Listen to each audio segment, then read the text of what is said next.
And again, in the early years, there's some kids doing some role play, and sometimes the kids should just play.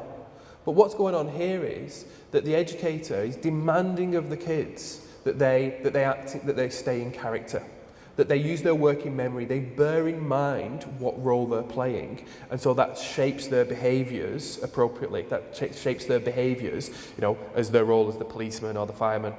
This is another favourite picture because I think these kids look like the village people when they're doing this. And then when the kids get good at this, what they're doing is the educator comes in and will chuck in a plot twist and say, "This has just happened.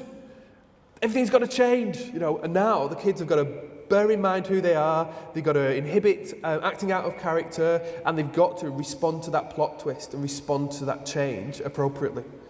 And so again, they're doing what they're already doing, but they're adding this layer of strategic intent.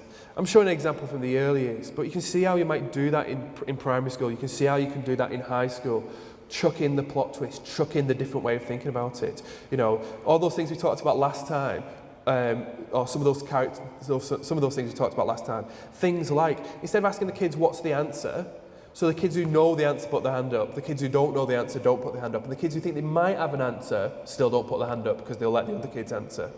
When we're asking what's not the answer, tell me something that's not the answer.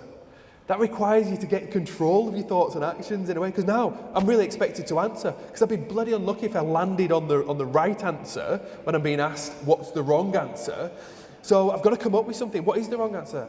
And then I'm going to say, okay, so what's still a wrong answer, but a bit closer to the right answer?